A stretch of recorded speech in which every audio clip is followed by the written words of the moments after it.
Imagine vanishing into the cold wilderness without a trace. No footprints leading back, no clear explanation, only fear, confusion, and the suffocating silence of the unknown. This is the chilling case of the Yuba County Five. 5 young men left home on what should have been a simple trip.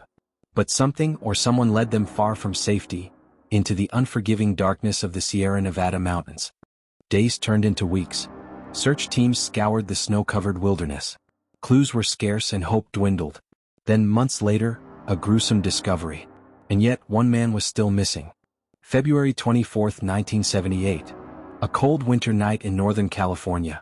5 friends, Bill Sterling, Jack Hewitt, Ted Weiher, Jack Madruga, and Gary Mathias, they packed into a Mercury Montego and drove to Chico, California, excited for a night out. Their destination, a college basketball game at California State University, a trip they had made together before. These were 5 young men, all with mild intellectual disabilities or mental health conditions, but full of life and camaraderie. After the game, they stopped at a convenience store for snacks like Hostess pies, candy bars, sodas, simple things for the road back home. But they never made it back. Hours later, families grew worried. The boys were supposed to play in a Special Olympics basketball tournament the next morning, an event they had been eagerly anticipating. Yet there was no sign of them. Days passed. Then a chilling discovery. The car, a Jack Madruga's Mercury Montego, was found abandoned, deep in the Plumas National Forest, nearly 70 miles in the wrong direction from their intended route. The vehicle was stuck in light snow but had no damage. The keys were missing, but the gas tank was still half full. Inside, their snack wrappers were untouched. No signs of a struggle. No sign of the 5 men. Only questions. To understand the case, we must first understand who these men were. Gary was the only one with schizophrenia. Did his condition play a role in their disappearance? Could an unknown presence have forced them into the mountains? Some believe something supernatural kept them from escaping. Is it possible that the men succumbed to nature's deadliest creatures? A strange truck stop near their last known route raises more questions. This is where the story takes a bizarre turn. That same night, a local man named Joseph Shones was driving along the same remote road. But when his car got stuck in the snow, he was forced to wait it out. Shones later claimed that, through the darkness, he saw a strange pickup truck parked nearby. He saw figures moving, and even heard voices. Desperate for help, he called out. But instead of helping, the figures turned off their flashlights and disappeared into the forest. Was this the Yuba County Five? So why did they not respond?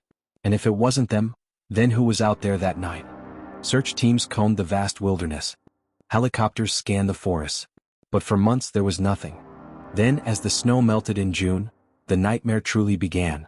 In a deserted trailer, nearly 20 miles from the abandoned car, the body of Ted Weiher was found, emaciated, wrapped in blankets, and surrounded by food that had been left uneaten. He had survived for weeks, yet never lit the trailer stove for warmth. Then more discoveries. Jack Hewitt's bones scattered nearby. Bill Sterling and Jack Madruga found miles away, their remains suggesting exposure and exhaustion. But Gary Mathias was never found. Only his shoes left behind in the trailer. Why did they leave their car and trek into the freezing wilderness? Did something, or someone, chase them into the woods? More than 4 decades later, the case remains unsolved. And one man is still missing. Perhaps the biggest reason? The lack of definitive evidence. The abandoned car, the scattered remains, and the isolated trailer provide more questions than answers. There were no signs of a struggle, no clear cause of death beyond exposure and starvation. But why would 5 men who were capable of rational thought, have ended up in such a dire situation? Some believe law enforcement mishandled the case in its early days. Some crucial items were missing from the scene, hinting at foul play. By the time search teams scoured the mountains, winter storms had erased critical clues. The delay meant potential evidence, footprints, tire marks, even possible witnesses, had vanished into the wilderness. Then there's the missing man, Gary Mathias. His remains were never found. Only his shoes, left behind in the trailer, suggested he had survived longer than the others. Could he still be out there? Or did he meet an end that left no trace?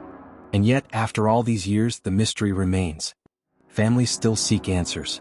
Investigators still wonder what really happened on that freezing February night. Many local residents have theories, some more chilling than others. Without physical evidence, these remain only theories. What do you think happened to the Yuba County Five? Leave your theories in the comments below. Don't forget to like, subscribe, and hit the notification bell for more unsolved mysteries.